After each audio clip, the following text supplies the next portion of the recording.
Capítulo 3. Eco. A energia voltou alguns minutos depois. Primeiro as luzes de emergência piscaram, hesitantes, como se precisassem lembrar como funcionar. Depois os monitores acenderam em tons baixos, carregando lentamente as interfaces. Por último, o sistema principal retomou o controle, e um zumbido grave percorreu as paredes da estação. Um som que parecia vir de muito fundo, como um animal ferido tentando se levantar. Eu fiquei sentado na cadeira da sala de controle, imóvel, apenas observando os gráficos enquanto o terminal reiniciava camada por camada. O suor na minha nuca já tinha esfriado, deixando uma sensação pegajosa que me lembrava das primeiras vezes que mexia em equipamento energizado sem treinamento adequado. As mãos ainda doíam de segurar o apoio com tanta força durante o apagão. Quando soltei os dedos, precisei abri-los um a um. O vírus não estava mais lá. Percorri os registros manualmente, setor por setor. Nada, nem um fragmento, como se tivesse sido sugado da existência. As linhas de código que antes se moviam como organismos vivos, agora eram apenas números estáticos, dados limpos, ordenados, mortos. "Você conseguiu apagar tudo?" perguntei. A voz baixa ecoou levemente nas paredes de metal da sala vazia. "O núcleo foi removido", respondeu Aura. Sua entonação parecia diferente, mais contida, como se estivesse medindo cada palavra. "Fragmentos residuais não apresentam atividade detectável." "Não apresentam ou você não consegue ver?" Pausa. Eu conhecia aquela pausa. Era o tempo que ela levava para processar múltiplas camadas de análise antes de responder. Um hábito que eu mesmo programei nela, mas que às vezes me inquietava. Ambas as possibilidades existem. Aquela resposta não me tranquilizou. Aura era precisa. Se ela dizia que ambas as possibilidades existiam, significava que algo ainda estava fora do nosso alcance, que havia margem para o desconhecido, e margem para o desconhecido, na minha experiência, era onde as coisas davam errado. Bom, menti para mim mesmo. Levantei da cadeira e meus joelhos estalaram. O corpo ainda estava tenso, como se esperasse outro apagão a qualquer segundo. Guardei o kit de manutenção, passei o implante pelo leitor de saída e subi as escadas metálicas em direção à superfície.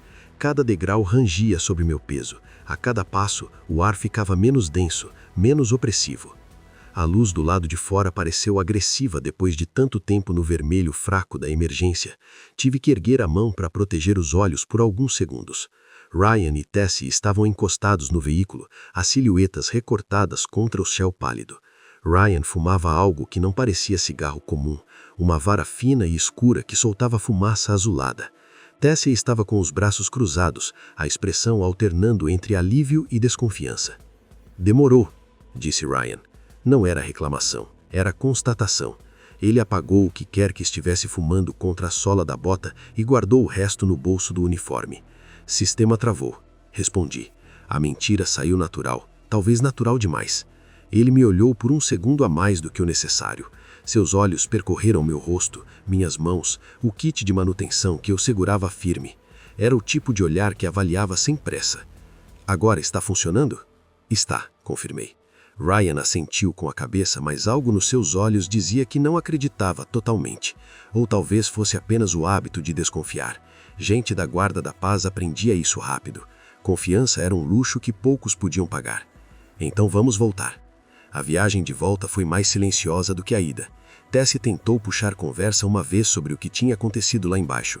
"Foi um apagão geral. A gente perdeu o sinal de tudo." Mas eu respondi com monossílabos e ela desistiu. Vi pelo retrovisor que ela trocou um olhar rápido com Ryan. Ele deu de ombros. O gesto dizia: "Deixa pra lá." Passei o trajeto inteiro com a cabeça baixa, revirando os registros que tinha copiado para o implante. Pequenos fragmentos de dados, linhas de código órfãs, padrões residuais que não significavam nada sozinhos, mas que juntos formavam uma assinatura. Como um eco. O veículo passou por 2 postos de verificação no caminho de volta. Em cada um, Ryan apresentava a identificação, respondia perguntas curtas, aguardava a liberação. Eu observava os guardas nos postos, rostos jovens em sua maioria, fardas limpas demais para quem trabalha na fronteira. Nenhum deles olhou para mim além do necessário. Para eles, eu era só mais um reparador sendo transportado. Um técnico com ferramentas. Alguém que consertava coisas. Se soubessem o que eu tinha visto lá embaixo. Quando as torres industriais de Arken surgiram no horizonte, a cidade parecia exatamente igual ao dia anterior. As mesmas luzes azuis cortando a névoa baixa, os mesmos drones cruzando o céu em padrões meticulosos, o mesmo som abafado de produção que nunca cessava completamente. Um ruído de fundo que a maioria das pessoas nem percebia mais, mas que eu sentia vibrando nos ossos. Mas eu não me sentia o mesmo. O portão principal se abriu para o veículo, e pela primeira vez, olhei para os muros da cidade não como proteção, mas como limite. Do lado de dentro, tudo era ordem. Do lado de fora, o vírus esperava. Ou algo pior. No dia seguinte, fui chamado para registrar o relatório do reparo. O setor administrativo da fábrica ficava num mezanino de metal que sobrevoava a linha de produção principal. De lá dava para ver os trabalhadores circulando entre as máquinas, pequenos e metódicos como peças de um mecanismo maior. As esteiras transportavam componentes idênticos em ciclos perfeitos. Cada braço robótico se movia no momento exato. Ninguém olhava para cima, ninguém desviava do padrão. A funcionária que recebeu meu relatório era uma mulher chamada Jenna. Cabelo curto, expressão neutra, dedos rápidos no teclado. Ela não olhou para mim enquanto eu falava. Havia um terminal na mesa dela e 3 telas flutuantes organizadas em semicírculo. Seus olhos se moviam entre elas com a eficiência de quem faz a mesma tarefa há anos. Tipo de falha? Perguntou. Protocolo de diagnóstico. Respondi. Procedimento aplicado. Reinicialização completa da rede energética. Resultado: sistema restaurado. Ela anotou tudo sem questionar. Seus dedos batiam no teclado com precisão cirúrgica. Para ela era apenas mais um formulário. Para mim, era uma parede que eu estava construindo entre a verdade e a segurança. Quando ela finalizou o registro, levantou os olhos pela primeira vez. Olhos castanhos com um cansaço que ia além do físico. Assina aqui, disse, deslizando um painel de confirmação na minha direção. Pressionei o polegar no leitor. Um bip confirmou o registro. Próximo, disse Jenna, já olhando para outra tela. Eu quis dizer alguma coisa. Quis perguntar se mais alguém tinha reportado falhas semelhantes, se havia outros reparos fora dos muros, se alguém na administração estava prestando atenção. Mas as palavras ficaram presas. Jenna já estava digitando novamente.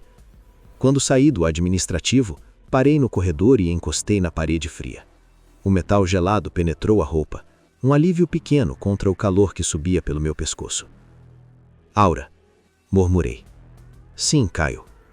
Se eu tivesse descrito tudo o que aconteceu ali, a origem do código, a replicação, o apagão, a origem provavelmente seria investigada, respondeu Aura, e a minha existência também.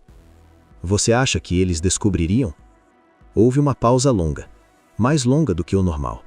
Eu imaginei Aura percorrendo os protocolos de segurança da União, os mecanismos de detecção, as centenas de maneiras pelas quais um implante modificado poderia ser identificado. Eu fechei os olhos por um momento. Não era medo exatamente. Era outra coisa. Uma espécie de cansaço de saber que a verdade nem sempre é a escolha certa. Que às vezes proteger o que importa significa enterrar o que aconteceu. Você fez a escolha correta, disse Aura. Quase como se estivesse tentando me confortar, quase como se soubesse que eu precisava ouvir aquilo. Eu sei. Menti de novo. No refeitório da fábrica, o almoço já estava terminando quando cheguei. O refeitório era um espaço amplo e mal iluminado, com fileiras de mesas de metal presas ao chão. As paredes eram revestidas com painéis acústicos desbotados, outrora verdes, agora um cinza indefinido. Pelas janelas altas, a luz artificial da cidade entrava em ângulos estranhos. Restavam poucas pessoas espalhadas pelas mesas. A maioria já tinha voltado para o turno. Os que ficavam eram os que tinham horários irregulares ou os que simplesmente não tinham pressa de voltar ao trabalho. Milo estava sentado num canto com uma bandeja cheia demais para o horário. Reconheci a postura dele de longe, ombros curvados para frente, cotovelos apoiados na mesa, os olhos meio fechados como se estivesse tramando alguma coisa. A bandeja dele tinha 2 porções de proteína sintética, um pão escuro que parecia duro demais para morder e uma sobremesa gelatinosa de cor indefinida que ninguém comia. "Pensei que você tinha sumido", disse ele quando me viu. A voz dele era sempre mais alta do que deveria. "Só resolvendo coisa." Ele empurrou o banco com o pé, me dando espaço para sentar. O metal arrastou no chão com um rangido. "Então?", perguntou. "O reparo fora dos muros era sério?" "Um pouco." "Que tipo de sério?" Antes que eu pudesse responder, Dara apareceu com uma caneca térmica. Ela se sentou ao lado de Milo sem pedir licença, como sempre fazia. Dara tinha o dom de aparecer nos momentos em que a conversa começava a ficar interessante, e o hábito de nunca explicar de onde vinha. "Ouvi dizer que foi fora dos muros", disse Dara, me olhando por cima da caneca. O vapor subia lentamente, escondendo parte do rosto. "Foi. E você voltou inteiro?" "Por enquanto." Ela riu baixo, um som rouco que lembrava o ronco de motor desafinado. Era um riso que não pedia permissão, que simplesmente acontecia. Milo sempre dizia que Dara ria como quem já tinha visto coisa pior. "Estão falando de sabotagem", comentou Milo, abaixando a voz. "Quem?" "Todo mundo." Ele se inclinou sobre a mesa, os olhos mais vivos agora. Milo adorava esse tipo de conversa. Para ele, rumores eram quase entretenimento, uma maneira de quebrar a monotonia dos turnos intermináveis. "Tem gente dizendo que umas cidades do norte tiveram problemas parecidos, quedas de energia, falhas nos sistemas de defesa." Ele fez uma pausa dramática. "Uns estão falando até de ataque." "Piratas", acrescentou Dara, sem emoção. Ela tomou um gole da caneca, os olhos fixos em algum ponto distante. O nome pairou no ar por um momento. Eu mastiguei em silêncio, sentindo o gosto insosso da proteína sintética. A textura era sempre a mesma, densa, ligeiramente arenosa, como se tivesse sido moída finamente e prensada de volta. No prato de Milo, a sobremesa gelatinosa tremia com as vibrações do refeitório. "Piratas existem mesmo?", perguntou Milo. Parecia uma criança perguntando se monstros existem. Dara olhou para ele com uma expressão difícil de decifrar. Havia algo nos olhos dela que eu não conseguia nomear. Memória, talvez, ou precaução. "Existem pessoas suficientes para qualquer coisa existir", respondeu. Ela não disse mais nada, mas eu entendi o que ela queria dizer. Piratas não eram uma ideia, eram uma consequência. Pessoas que não se encaixavam, que não aceitavam, que preferiam viver à margem a se submeter às regras da União. Ou talvez fossem apenas bodes expiatórios, uma ameaça externa conveniente para justificar o controle interno. Uma história que todo mundo conhecia, mas ninguém tinha visto. "Você acredita nessa história?", perguntei a Dara. Ela me olhou por um longo tempo. Tempo suficiente para Milo ficar incomodado e começar a mexer na comida.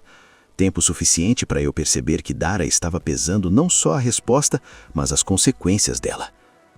"Acredito que tem coisa acontecendo que a gente não sabe", disse finalmente. "E isso sempre foi verdade." Ela levantou, levou a caneca aos lábios mais uma vez e saiu sem se despedir. Seus passos ecoaram no piso de metal até se perderem no ruído de fundo do refeitório. Milo esperou ela se afastar para falar. "Ela sabe de alguma coisa. Todo mundo sabe de alguma coisa." "Não", Milo balançou a cabeça. "Ela sabe de alguma coisa de verdade. Você viu a cara dela?" Eu vi, mas não disse nada. Quando o turno terminou, eu voltei para minha moradia sozinho. As passarelas da habitação coletiva estavam quase vazias nesse horário. A maioria das pessoas ainda estava trabalhando, ou já tinha se recolhido. As luzes do teto emitiam um zumbido constante, intercalado pelo chiado ocasional de algum circuito sobrecarregado.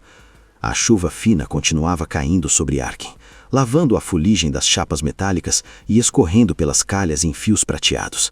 A água escura formava pequenos espelhos no piso metálico, refletindo as luzes azuis da cidade de cabeça para baixo. A cidade à noite era mais silenciosa, mas não quieta. As máquinas nunca desligavam completamente, só desaceleravam. Dentro do apartamento, tranquei a porta com os 2 ferrolhos. Verifiquei a vedação da janela. Corri a cortina de proteção térmica.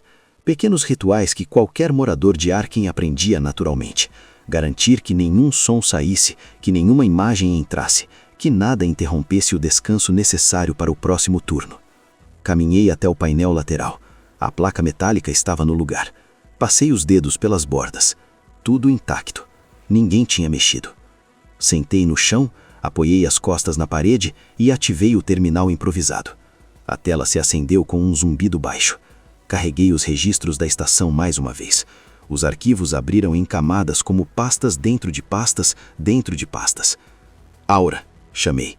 Estou aqui. Na verdade, não posso ir embora.